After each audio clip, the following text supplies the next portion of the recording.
been going live. Like I was on that Sirius XM show, and as Mhm. soon as they hit go live, I froze. Like they did my whole introduction. They did my introduction, and they're like, "And this is Chase from Fantasy Intervention. What's going on, Chase?" And I froze. I was like, "Are you kidding me?" Like the worst time possible to freeze. It was terrible. It was so bad. It's okay with But Tom Lee on the walkabout with Tom Lee being from Australia. Their internet is shaky at best sometimes, and I have just screenshots, multiple screenshots of just the worst possible positions for him to freeze, and I'm gonna roll out an entire blooper reel at the end of the year of all of his ridiculous facial expressions. It's fantastic. oh, that's amazing. That's amazing. Yeah. Well, Thomas, welcome on in. We are doing the starter sit show today. Welcome on in, everybody, especially the group from Fantasy Intervention. I know you guys keep those questions coming. I'm excited to actually jump into this week because last week was a little bit rough, and it wasn't just rough for me; it was rough for a lot of people. It Oh, yeah. was, I mean, everything from like the Chiefs game, or I'm sorry, the Chargers game, all the way over to the Eagles game. It was bad. We made some bad predictions, but we also made some great predictions as well. I know I ended up winning most of my leagues. I believe I went for my season long leagues, right, where we actually make the the waiver wire picks and all that stuff. I think I went 10-4. How was your week last week? I mean, look, fantasy football is one of the greatest things ever invented. But anytime I get to watch the Baltimore Ravens steal a victory from the Kansas City Chiefs on Sunday Night Football for the RL fantasy leagues, I'm always happy. But I played way too much Clyde, so it was like the bittersweet dagger in my heart where I'm like celebrating and crying at the same time. It was a weird feeling. That fumble lost me quite a few leagues for sure. Oh man, it lost a lot of people a lot of games that Clyde It was Edwards-Helaire week. it was rough. I expected to be a little bit better this week. I think the Chargers and Chiefs game is going to be a little more competitive. Well, I mean, last week was still competitive, obviously, with the Ravens, but I think it's going to be more competitive for those CH, roster Yeah. type people, the people that actually have them on the roster. So I think CH has a little bit better week, but I'm staying away from CH for the most part. It's It feels that way. It feels gross with him right now. Like the trade offers that came through on the dynasty wire were just so strange, but I also saw some really odd ones get accepted. Like I saw Mike Williams for Clyde in a couple of places. I'm just like, that's a guys, weird one. don't bail so fast. Well, that's Peel it why back. I never Relax. drafted Clyde Edwards-Helaire. I mean, he would Yeah. have to make it to me in the 5th, 6th, 7th round in order for me to take him, and he never made that far. But What the Chiefs' offense is still efficient. He's always due for this big breakout performance. We're waiting for it. Everybody's talking about this could be the week. I honestly think this Yeah, could be the week that's up the against the thing. Chargers. Oh, the positive regression has got to kick in. It's not coming, guys. It's just when it comes to clutch time, it's like Hill, Kelsey, and whatever receiver bought Patrick Mahomes the best lunch that week. That's gonna get the ball. Oh, I love that. I absolutely love that. Well, we do have some starter sit questions to get to. Prior to that, Thomas, real quick, which games are you actually targeting this week? I know, you're kind of big on the Ravens up against the Lions this I week. mean, Are you a little bit afraid that it's not going to be, it possibly won't be a big time scoring game? I believe the over under sitting at like 48 or so. look, I'm looking at the Detroit Lions inactives right now, and very good for Baltimore. Jamie Collins, a lot of trouble with him. I think they're trying to shop him right now. He's out. Trey Flowers, the overpaid linebacker they have, he's out. This is going to open up running lanes. This is where you start your Tyson Williams. You can start Latavius Murray with all the injuries. I mean, I'm smashing Hollywood Brown in DFS lineups, in all my fantasy lineups. I'm smashing him in this matchup. Even Sammy Watkins is playable in this game. And for the Lions, Jared Goff is throwing like 45 plus passes a game, it feels like. That's fantasy points. Like it or not. Maybe you don't start Jared Goff, right? But he even showed he had a little bit of wheels in him. Like he had a little bit of motor for the Motor City last week. And look, he's getting his targets. He scored back-to-back games, right? We all like Mummy's Alive himself, Amon-Ra St. Brown, and the two running backs are just going to eat targets. I mean, Baltimore's defense has been susceptible to being scored on. I mean, this is a game that is going to be sneaky for both sides. I know Lamar Jackson was dealing with an illness, but the only thing that worries me about Lamar Jackson this week is this has one of those games where they do their whole we're gonna pull him in the fourth quarter gimmick, and that's always really sad. Really sad. It is. And up against Detroit, that could definitely happen. So let's go ahead and let's jump into these matchups. We have some great ones on the slate, of course. I'm loving the Tampa Bay one. I'm loving the Seattle, Minnesota one. Those are always good. However, this Arizona matchup this upcoming week, it has a bunch of implications when it comes to, the fact they're playing Jacksonville. You could have Rondale Moore game, where he goes off. Maybe Christian Kirk has a repeat of week 1 performance. Maybe AJ Green gets in the end zone again. But Hopkins is hurt. And Hopkins seems like he's always hurt, like he always fights through these injuries. He always practices through them, and then he ends up playing. Well, this week he did not practice. So as Hopkins, do you trust him to be in your lineups? And if you do, think that he's going to play, do you still believe that he actually carries fantasy value? It's the Jaguars, so everyone's going to carry fantasy value, right? Hopkins is Mr. Questionable. Like, he's going to be questionable every week. He's like a running back with this designation of questionable all the time. He's like same thing with prime Julio Jones, right? He was always questionable and he always put up 25 points. I'm not taking Hopkins out of the lineup for any reason. Yeah. I'm in the same boat. Up against Jacksonville, it should be a decent matchup. I know they improved their secondary in the offseason, but they're still showing their defense is porous. Oh, they still look like dog water. Of course, look, this is a weird week. Yeah, no, this is the frozen ice cube hot dog water I told you about before. Look, this is one of those situations where this whole week feels like a play your studs type week, but be a little bit more aware of what their possible outcomes are. Right? Well, like, don't expect the huge games, but know it can happen. Well, this next question right here is kind of like perfect. Like, it's very indicative of like where the line is drawn. So we have start Terry McLaurin, Amari Cooper, DeAndre Hopkins, Mike Williams, Sterling Shepard, and Jamar Chase are on the bench. So do you actually start Mike Williams, Sterling Shepard, or Jamar Chase, obviously with Higgins being out, over DeAndre Hopkins? Because I think that Jamar Chase is intriguing. Jamar Chase will be intriguing, but no, I'm not. Like, DeAndre Hopkins, Amari Cooper, and Terry McLaurin are all way above. Jamar Chase has one good game and one bad game. I would rather play a kind of hobbled DeAndre Hopkins with Kyler Murray against one of the most atrocious teams in the league than Jamar Chase against a good defense, though missing players. I'm still sticking to those top tier. And like, Mike Williams and Sterling Shepard make me queasy, especially when it comes to these other guys. So I'm playing the 3 studs here. I don't hate it. I would consider playing Jamar Chase or Sterling Shepard. I mean, Shepard has a great matchup up against the Falcons in the slot. I believe Isaiah Oliver's playing their slot corner, very susceptible. If you need upside, I would go with either Sterling Shepard or Jamar Chase. Personal preference on that one is probably Sterling Shepard because of the matchup. However, if I'm not projected to lose, right, I'm going to go ahead and take the guaranteed points with DeAndre Hopkins. Sterling Shepard for me is the upside play. I'm the other way. Like, for me, Shepard is the like really chilled out PPR spam type player, and Hopkins can score 2 touchdowns on 5 targets. So, like, for me, if I want the big game, do you really think he's going to see 5 targets? Has DeAndre Hopkins ever seen 5 targets? Hey, even a hurt Hopkins, right? No, I'm saying he sees a minimum of 10 targets every game. I know, but like a hurt Hopkins might net you 5. But on that 5, if that happens, he's probably scoring 2. So, like, if you need to win, if you're playing against a juggernaut, don't play it safe, play it big, play Hopkins. All right, so we got to pick one: Mike Evans, Marvin Jones, and Rondale Moore. This is a sexy game for Rondale Moore, I'm not going to lie. Meanwhile, Marvin Jones, he does score. He puts up points. Obviously, Chenault's a little bit hobbled, although he is playing. And then Mike Evans has a great matchup, although Jalen Ramsey did shadow him last year. Now, Jalen Ramsey's been playing more so in the slot this season than he's played ever in his career. He never really moved to the slot, even when he was shadowing guys. He still, would tend to not move to the slot and follow him in there. Yeah. However, he's in the slot now. So does Jalen Ramsey shadow Mike Evans? Does he stick on Chris Godwin? Because Chris Godwin has been the most productive Bucs receiver as predicted. Or do you go with a Rondale Moore with the upside up against the Jaguars? Here's my thing is I never want to play Mike Evans. So, like, I'm avoiding him in this game specifically, even with Brown out. I think Scotty Miller's going to be the sneaky play here. But I would also rather play Marvin Jones over Rondale Moore, because if you're hoping for like a big play touchdown, right?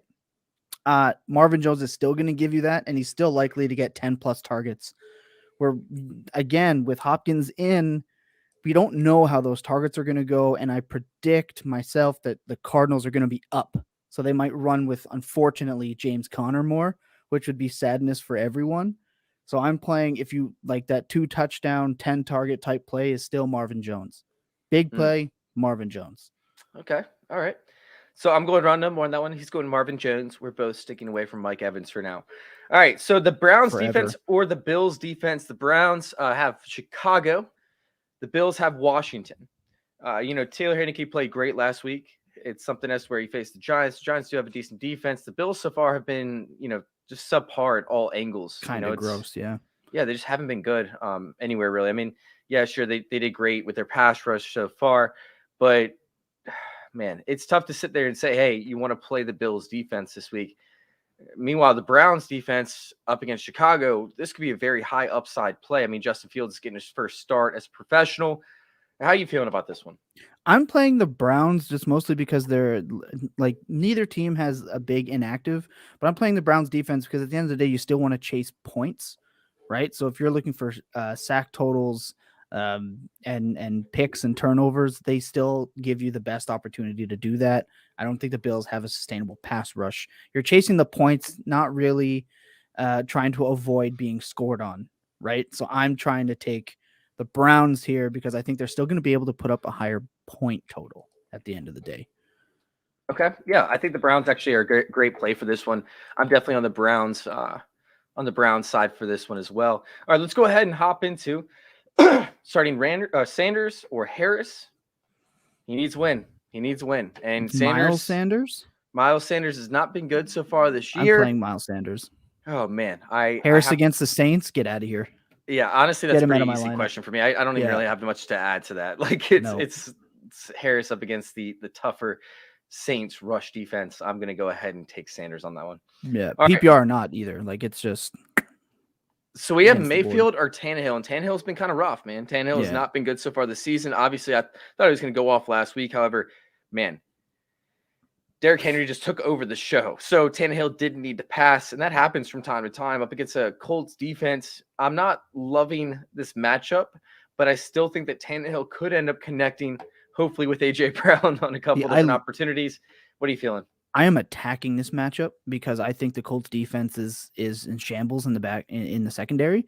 And if Julio Jones's touchdown doesn't get called back and A.J. Brown catches a damn football, you're probably looking at this game by Tannehill last week a little bit differently. Play Tannehill. Baker doesn't have Landry. Hooper sucks.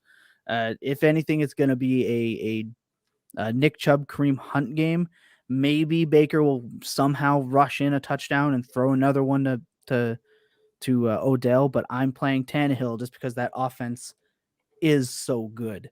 And again, I think that the Colts offense is going to give him short fields. So, all right, we got Jamie in the chat. I'm in the same boat. We got Jamie in the chat. What's going on, Jamie? We have Fournette, Chark, or Chenault. So I saw an interesting tweet by Ronald Jones. Did you see that tweet by Ronald Jones earlier this week? No. It's like everybody's having fun until you actually want to play. So that came on like a Thursday or Friday. What does that even mean? It's like everybody's having fun until you actually want to play or you want to play the game. Like, so obviously he's not getting touches in practice, I believe. Like, I think that's like very indicative of how this running back by committee, quote unquote, is going over there for Tampa Bay. Makes it very, very interesting. Our co-host on 2 different shows here, Jacob, has been all in on Fournette, but I don't like the matchup here at all. For me personally, I'm going to play DJ Chark because, again, the Jaguars are going to be down a lot of points. And if anything, though Trevor Lawrence hasn't been good, he's chucking the ball deep, and that's the opportunity for a big play score. I'm taking that. I don't like to really play it safe that often. So I'm not a man with no hats, if you know what I mean. I'm taking the big play. You. Yeah, I'm taking Chark with you. Fournette is tempting, and if you need a floor, Jamie, I think Fournette is the better option for a floor. But honestly, like, I'm going for the ceiling in this one because I don't think that Leonard Fournette's floor is all that great. I mean, Jonathan Taylor last week put up 5.7 points, I believe, something along those lines. I mean, you could see a very similar point discrepancy between He's him and Fournette. He's a this guy you week. need to score from out of Fournette, and I don't know if Tom Brady wants to do that with him. Well, they're great at defending at the goal line. All right, so we have Madison or Drake. Obviously, Both. Josh Jacobs, right? Josh Jacobs is out, isn't he? Yeah. So you have Josh Jacobs out in this one. Who do you think is going to score is what this comes down to. And I think I just listened to Tyler Karp's start sit, and they mentioned that the Vikings and Raiders games are 20 minutes apart. So you'll kind of know if Cook is out or not before you have to make this decision. So if Cook is completely out, I think I'm playing Madison either way. They have the better chance to score, right? Like, I don't want Kenyon Drake because John Gruden's going to make a statement on the goal line and put in his goal line back and put in Peyton Barber, and you're going to, again, cry in sadness. So you want the score. I'm taking Madison because the Vikings offense is better. I mean, that's not necessarily the case because Kenyon Drake can offer you PPR value. Madison can, but it's not, a regular thing for Madison. But it's standard scoring. The PPR bonus. Oh, you're right. You're right. I'm an idiot. Enough for me. It said it right after that. I was sitting there looking at my sheets, and then I turned back, and I'm like, wait, he's talking about this. I didn't even see. But I didn't even see that. Here's the thing. I'll ask you, Chase, if Cook is playing at all, are you a little more wary about Madison, or do you think it's kind of smoke and mirrors?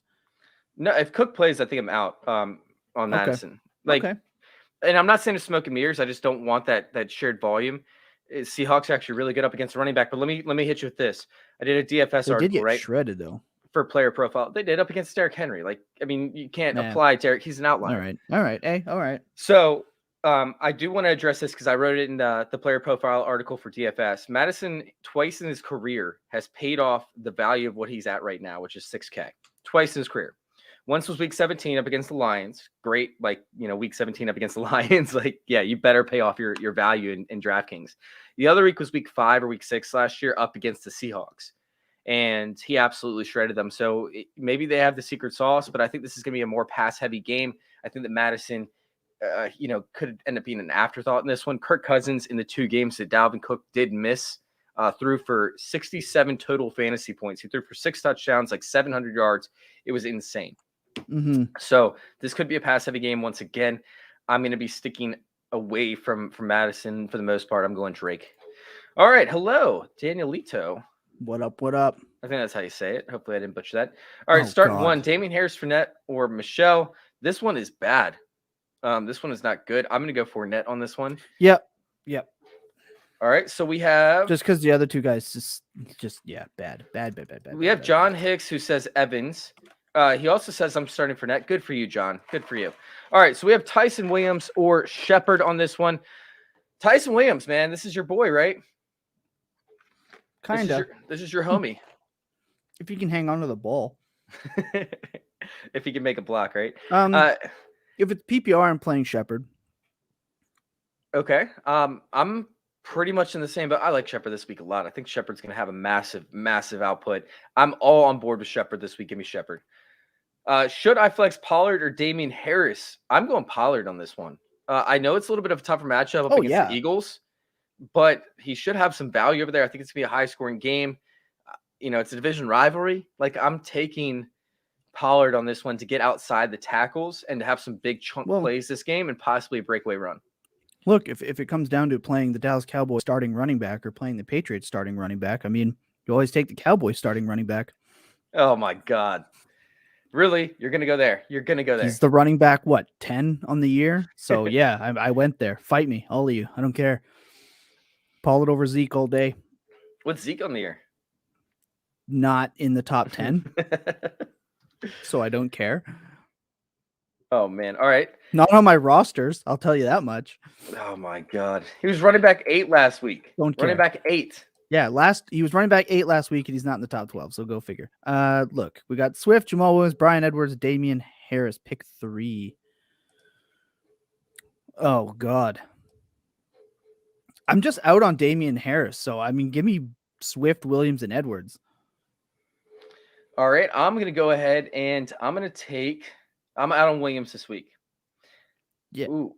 You're out on Williams this week? I'm out of Williams this week. I think that it's going to be a DeAndre Swift type game. I think Jamal Williams could still give you 5 fantasy points, 6 fantasy points. But this is one of those games I think they're both going to get 8 targets. I really do. They're going to be down. They have to be down unless Baltimore absolutely comes out and just drops a deuce on the field after a big win on Sunday, which they've done it 100 times. I've cried many tears, but those are usually the Joe Flacco days or Connor Bowler, and I don't see that happening. So give me Williams, Swift, and Edwards. I'm going to take Harris, Edwards, and Swift. I'm going to stay away from Jamal Williams this week. Okay, I can vibe that. All right, let's go ahead and hop on to this one. What's up, Helena, by the way? Elijah Moore versus Barrios, because Barrios got some targets last week, man.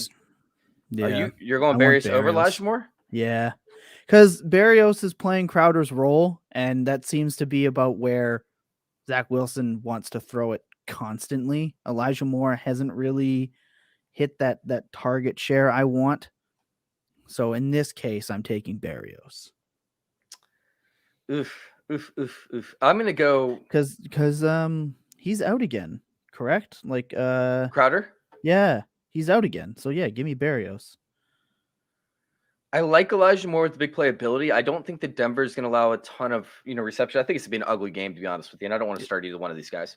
But that's why I picked up Barrios. So, but Barrios, his ceiling is capped significantly. Like we could be looking at nothing from Barrios. We could look at very, very little output overall. I mean, maybe a few receptions. Like let's just say he gets targeted 10 times, has 5 receptions for 40 yards. That's a very realistic output.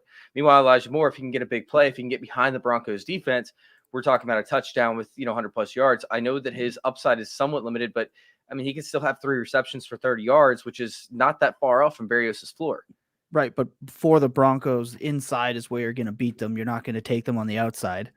And Braxton Barrios is that slot player. So if you're looking for the PPR, for me it's going to be Barrios. He's getting 10 targets a game. It's ridiculous. I'm going to go Elijah Moore on this one. He's a gross player. I want that big play. That big play. But he hasn't. I understand, but he hasn't given it to you yet. That's the thing. No, he hasn't. 7 targets, 11 targets for Barrios against New England and Carolina. Two good defenses. Give me Barrios. All right. We got to clip that one. I'm assuming this is PPR, right? Yeah. There's no other way that If they're not saying anything, I'm assuming PPR right off the bat. Always. Gaskins or J-Rob. I love Gaskins this week. I am fanboying it up with Gaskins this week. I'm the other way. Give me Robinson. What? Yeah. How? It's PPR. Because Gaskins' starting quarterback is Jacoby Brissett. They're going to put up another donut. Arizona at least has to score, or Jacksonville has to score. So I want the opportunity. And Miami doesn't have to score? Miami's not going to score because I'm sorry, I don't know if you know this, but Jacoby Brissett is their starting quarterback. So no thanks. Hard no. Oh my God. Oh yeah. Also, the Miami Dolphins offensive line is trash. It's all right. It is trash, but so is the Jacksonville one. So you can't even use that argument. But I mean, they're still better than Miami. Talking about the Raiders, right? And the value that they've given up to the running back position. I'm taking Gaskin all day. I think that he's going to end up eating this week. He is one of my favorite plays on the week for running back. I totally with you. I vibe. However, Gus Bradley's a good defensive coordinator. And when they look at who do we have to be worried about, Jacoby Brissett or their best option, Myles Gaskin. What about the screen game? What about the screen game? What about it? It's been real successful so far this year for Miami. Get out. I'm taking Gaskin in this one. If Brissett can even hit a screen pass, I'd be really impressed. Oh my God. Brissett's not that bad. Thoughts on Sermon this week?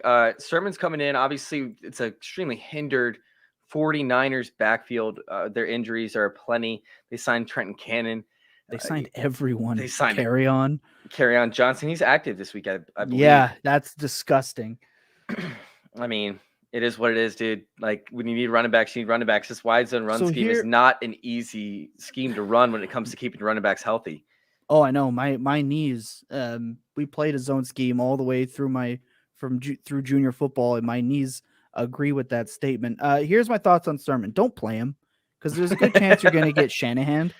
Shanahanigans coined by he's Brit coming off Flynn. Concussion, a fumble. They've signed every running back. Like they might as well just put Trey Lance in at running back and call it a day. Like they got no one right now. just try to play someone else. Just try to play Just somebody try else. as best you can. I'm in the same boat. All right, let's Unless go it's ahead. Myles Gaskin. Let's answer this question: Harris or CEH? I think that Harris could Clyde. actually do well this week. Yeah, I'm in the same boat. Is there any other thought to that? Just avoid the New Orleans front seven until someone goes down, right? Like that's what it is. All right, so let's go ahead. Let's talk about this real quick. Austin I Eckler. think they have 3 straight years of being like top 5 against the run. Like that's just consistency, and it's gross. Well, let's talk about this real quick because while we're on the matchup, Austin Eckler. Mm-hmm. He's been somewhat efficient in week 2. Week 1, he was a little bit of a disappointment. Didn't even get targeted, I believe. Maybe he got targeted one time. But Austin Eckler on ThriveFantasy.com is sitting there at 61.5 rushing yards. Are you going over or under 61.5? Oh, I already smashed that on Thrive this morning. What'd you hit? Oh, I hit the over, baby. You hit the over? Oh, I hit the over. Well, you're getting positive 110 points versus 90 points for the over on ThriveFantasy.com. You guys go check it out. If you're part of Fantasy Football Discussion, use promo code Marcus when you sign up and you go make your deposit. They're actually doing something special for everybody this week. If you use promo code Marcus, they'll actually match anything up to $250. Normally it's only $100, but if you want to make a massive deposit, use promo code Marcus when you do it. They match up to $250 for anybody that's part of Fantasy Football Discussion this week. You got to use promo code Marcus, though. It's $250 for free. Like, are you kidding me? Like, their match up to $250. People go to check out ThriveFantasy.com. You pretty much pick 10 different prop bets. Like I said, I think the Austin Eckler one is the smash over there. 61.5 rushing yards. ThriveFantasy.com. Use promo code Marcus, and they'll match your deposit up to $250. So let's go ahead and hop into this next question. It's Helena again. Hello, Helena. Flex spot Pollard versus Tyson Williams. This one's a little bit tougher for me. I like Tyson Williams in this one, but I don't hate Pollard. I think it's very close. I think you're splitting hairs at this point. It's close.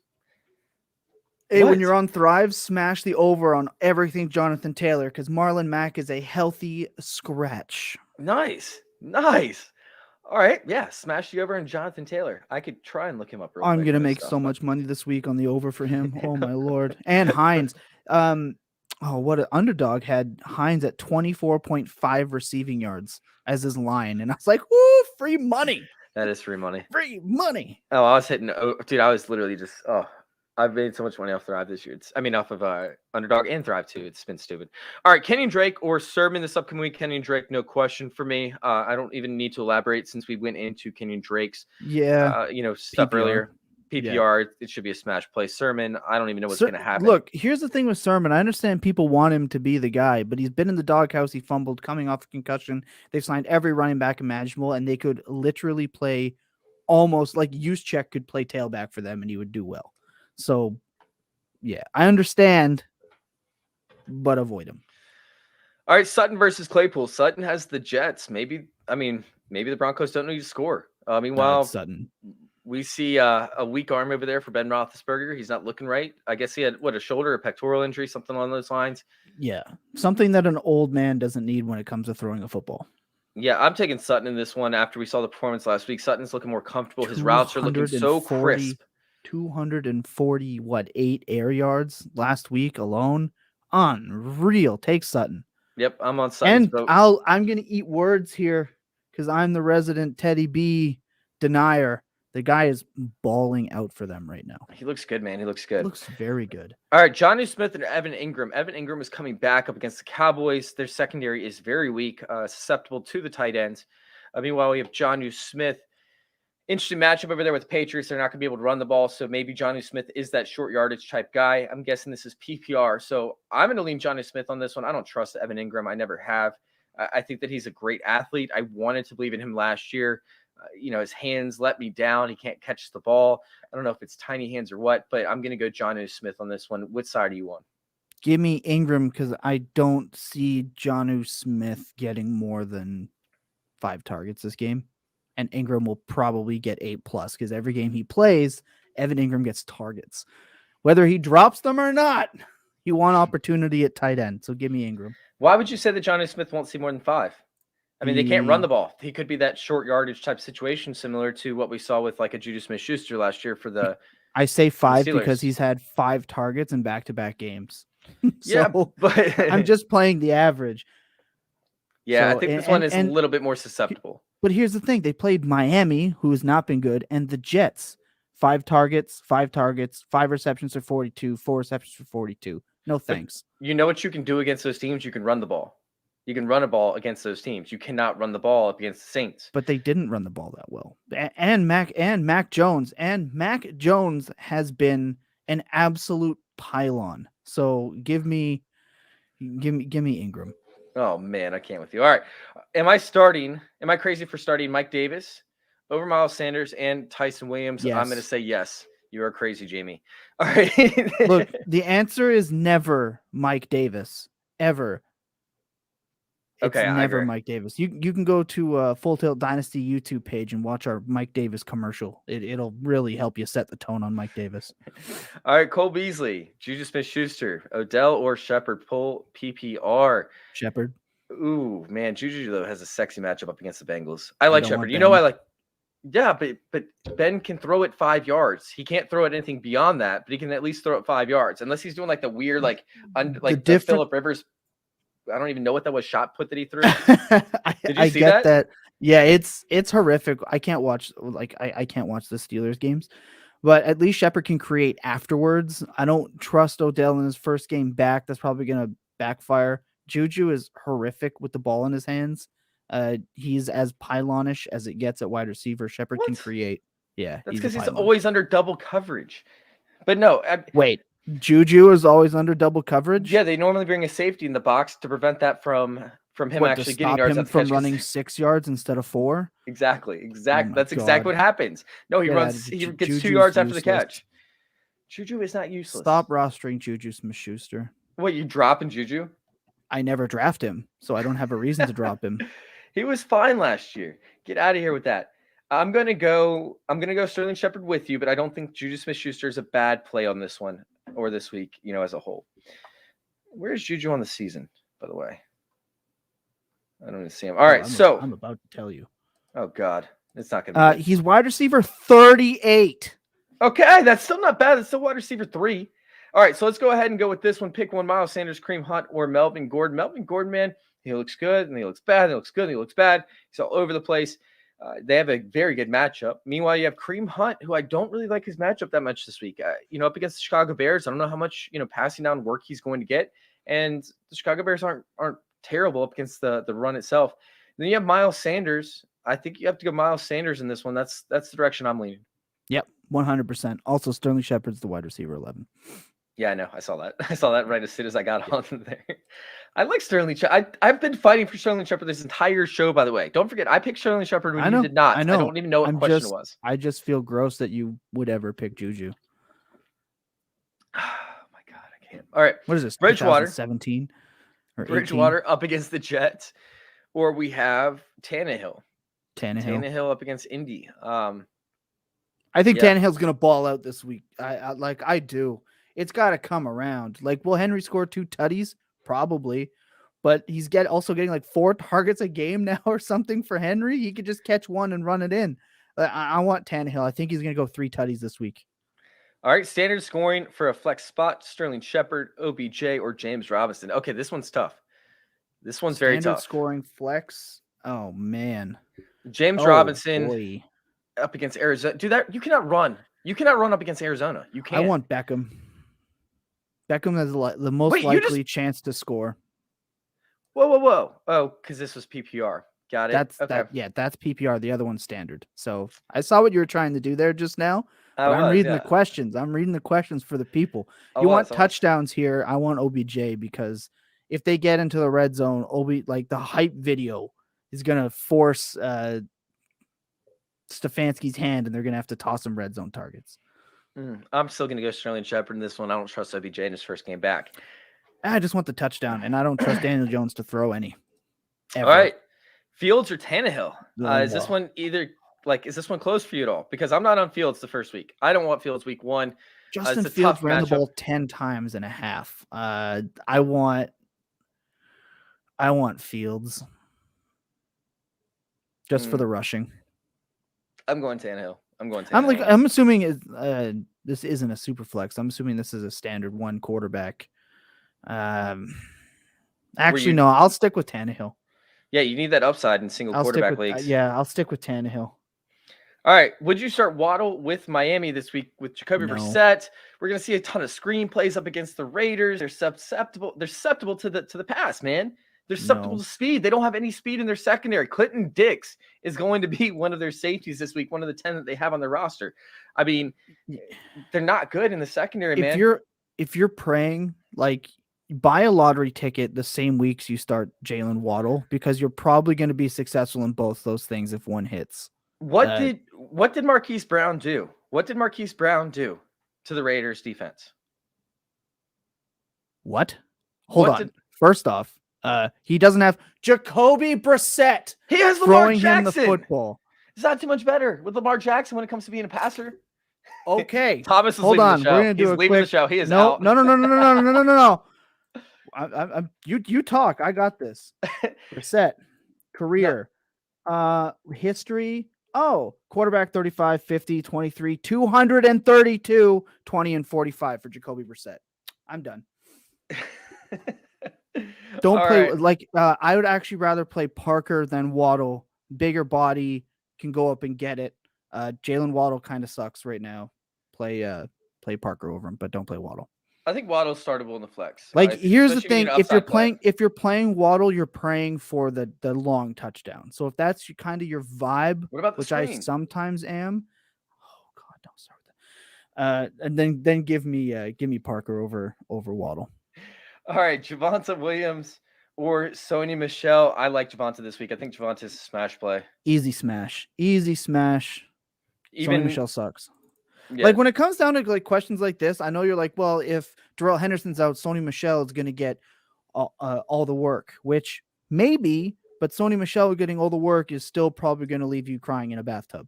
So at least Javonte Williams is a good player. They're playing a bad team, better chance of scoring, etc. Sony Michel will always leave you at the altar. All right, so we do have one question left. If nobody else has any other questions, I would like to go start my lineups or, get my lineups all set up. So, yeah, if you guys have any other starter sit questions, please get them in. I just want to make sure I don't have any, weird ones sitting out there. Yeah. You don't want any, last-minute Trey Sermons? Oh, 37 lineups in Dynasty I had to set when that came out. I was like, oh, my God, I had to check 37 Dynasty rosters. That's gross. So make sure you guys get in your starter sit questions. I see Nick did leave in another one. So if you guys have any other starter sit questions, please get them in before we get out of here. All right, so we have Hooper and Njoku or Bryant. Schwartz, Jamie, you would do this. You do this to me every week where you bring in a slew of Browns players. And I'm like, okay, great. Who do we actually go to this week? And he knows that I do my DFS shows. He knows that I actually take an in-depth look at the matchups and whatnot. So, yes, Jamie, I got you on this. I'm going to go this upcoming week. Cooper's a great play. Njoku's a great play. They're both very safe. However, Bryant, man, he's seeing such a high target share, and the majority of the targets are coming in the red zone. I think that Bryant has that upside that could give you a 2-touchdown performance, just like he did back around this time in 2020. I think that the Bryant is a sneaky good play this week up against the Chicago Bears, who have somewhat struggled up against the tight end position. It's been, it hasn't been terrible. It hasn't been abominable when it comes to this Browns defense up against the tight end, but it has not been great. I think that makes me sad. Why? Because the Browns tight end room is not great. They overpaid for Hooper when they had Njoku, and they go and get Bryant. I want Bryant in this because I want the athletic player that can score. Dude, but you have to realize, Bryant was a late round rookie who they did not have on the roster already, and Njoku could not stay healthy. I think that Hooper was not a bad pickup. He is literally Hooper. He's the Kyle Rudolph of their offense. He's the Kyle Rudolph. They needed that in Minnesota at the time. That was their guy. That was who they found. And look, they're struggling once again in Minnesota with their tight end position because they let go of Kyle Rudolph. I think that yes, I'm sure that's the reason, and not that Irv Smith was done for the year. Yeah, no, that's actually the reason. Take me down to Narrative Street. All right, so the Bengals obviously don't throw their tight end, but they allowed Tyler Higbee in week 1 to get 5 receptions on 6 targets for 68 yards.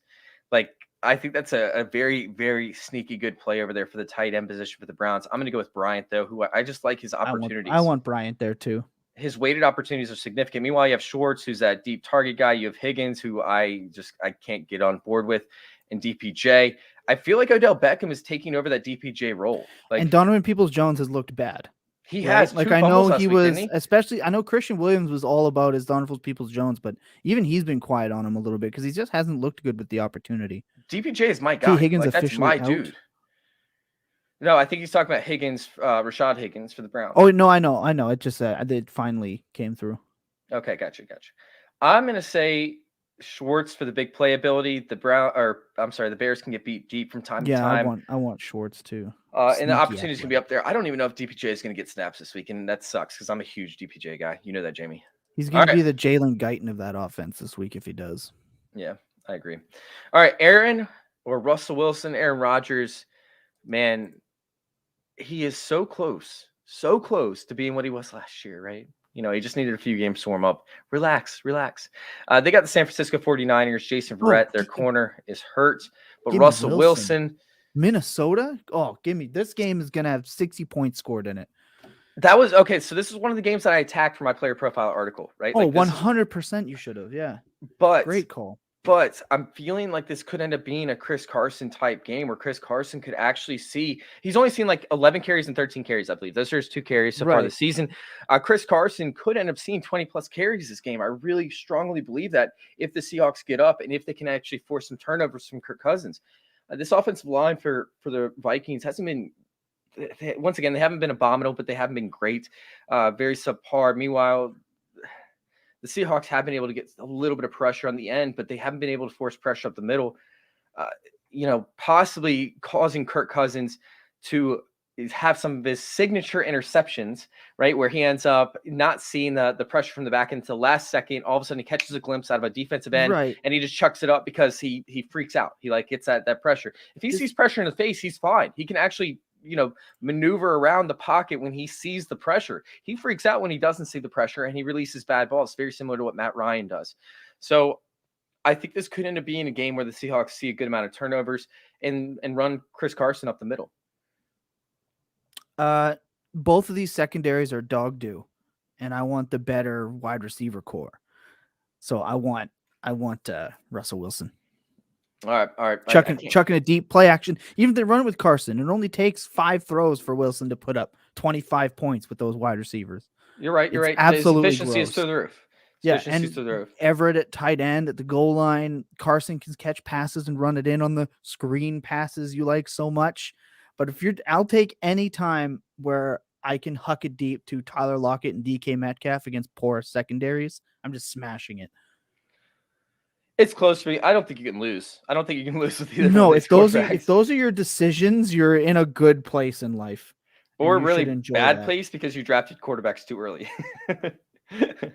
I'm going to go with Aaron Rodgers on this one. He's going Russell Wilson. Hey, we appreciate you guys for coming in the chat this week once again. Make sure you guys tune in on Tuesday night at 8:00 on Eastern time for our waiver wire show. And then we have our Wednesday night show, which is a bunch of fun. It's a bunch of shit talking. It's a great time on Wednesday night. That features, of course, Jacob, Shane, and myself. Tuesday night is with Britt and myself. We might actually have a special guest this week. But yeah, make sure you guys go check us out over there. Big shout out to Fantasy Football Discussion. Thomas, you want to let everybody know where to find you?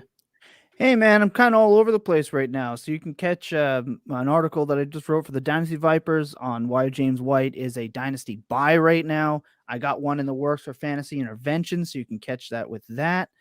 You're welcome. Thanks, Nick. Appreciate you, yo. You can catch me Tuesday nights on the Fantasy Walkabout. You can catch me Friday at the Full Tilt Dynasty podcast and so many other places. I'm very fortunate. Hey, you can catch us next week on the Dynasty Happy Hour podcast network with Chasing Points. Can't wait for that, homie. We're ready to go. Yeah, make sure you guys go check that out over there, youtube.com/Dynasty Happy Hour, I believe, or DHH. Yeah, and you guys go check me out on Twitter over there, FF_intervention. I pump out the stats, everything for DFS wise, playerprofiler.com. Been writing for them, doing my rankings for Dynasty Nerds. Once again, shout out to Fantasy Football Discussion. You guys are amazing. Thank you guys for listening. Thank you guys for your questions. And thank you all for letting us intervene with your fantasy